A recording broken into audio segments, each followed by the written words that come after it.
kita rindu sosok B.J. Habibie.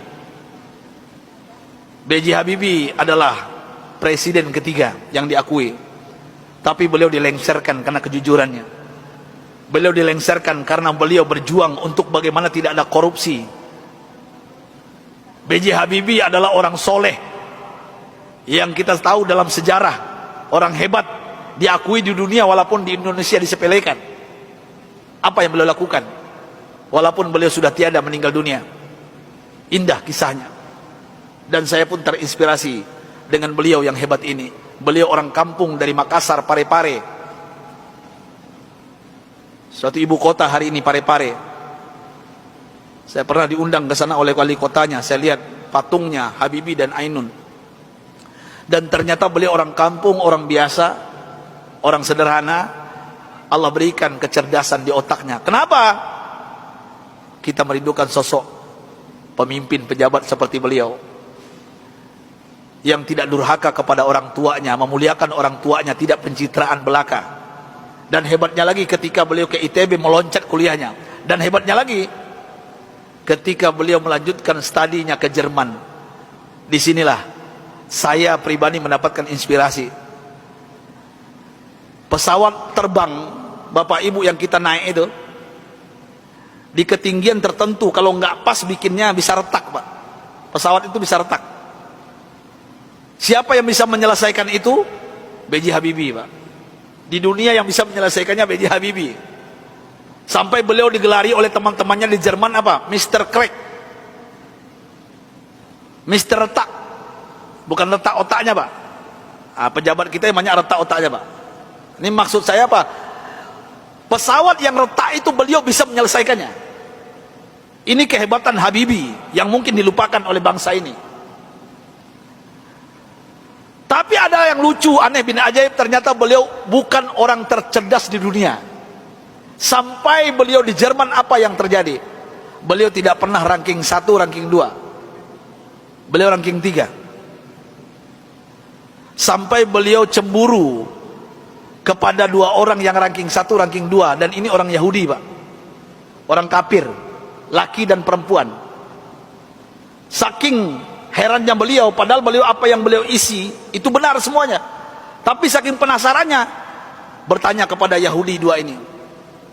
Apa kata beliau? Aku mau tanya kepada kalian berdua, apa rahasianya sampai kalian hebat di dunia, ranking 1, ranking 2? Saya kenapa tetap ranking 3? Apa jawaban Yahudi 2 ini, laki dan perempuan ini? Oh, Rudi. Beliau dipanggil Rudi, bukan Habibie. Ya, Baharudin Yusuf Habibie. Rudi, this is our secret. Ini rahasia kami, nggak mungkin kami kasih tahu. Besok beliau tanya lagi, apa rahasianya? Besok tanya lagi. Berhari-hari beliau bertanya. Akhirnya bosan Yahudi 2 ini. Sampai Yahudi ini mengatakan, Bapak Ibu, rahasianya. Come here, Rudi. Sini Rudi, kami mau mengatakan kepada engkau, tahukah engkau rahasia? Kenapa kami cerdas? Kenapa kami ranking 1, ranking 2 hebat? Apa jawabannya? Ini yang membuat B.J. Habibie malu dan meneteskan air mata. Pahlawan yang hebat ini, ketika Yahudi ini mengatakan, kami di sepertiga malam terakhir, jam 3 bahasa kita di Jakarta, bangun. Setelah itu kami mandi. Setelah mandi kami pakai baju yang wangi. Setelah itu kami ambil Al-Quran. Kami baca Al-Quran. Kaget B.J. Habibie. You read Al-Quran? Yes.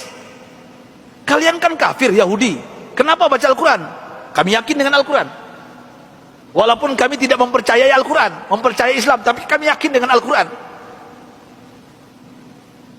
Heran B.J. Habibie, orang kafir Yahudi yang juara 1, juara 2 di Jerman ini, setiap jam 3 pagi mandi, pakai minyak wangi, baca Quran. Apa jawaban mereka? Kami baca Quran. Tahukah engkau Rudi, setelah kami baca Al-Quran, saraf kami ini rileks, otak kami cerdas, metabolisme tubuh kami dahsyat, imun. Nah ini bapak-bapak, ibu-ibu yang takut dengan corona, ini bukan saya yang ngomong, ini orang kafir yang ngomong ini. Ya. Imunitas kami naik tinggi. Kenapa? Al-Quran. Al-Quran kami baca. Sampai B.J. Habibie nggak yakin, nggak percaya. Apa kata Yahudi berdua ini Bapak Ibu? Kalau kalian nggak yakin, silakan. Surah apa? Kami baca. Ternyata Yahudi berdua ini hafal Quran, Pak. Apa saat itu jawaban B.J. Habibie? Thank you very much, my brother, my sister. Beliau pulang ke kosannya, ke kontrakannya. Sampai di kosan di kontrakan beliau sujud menangis.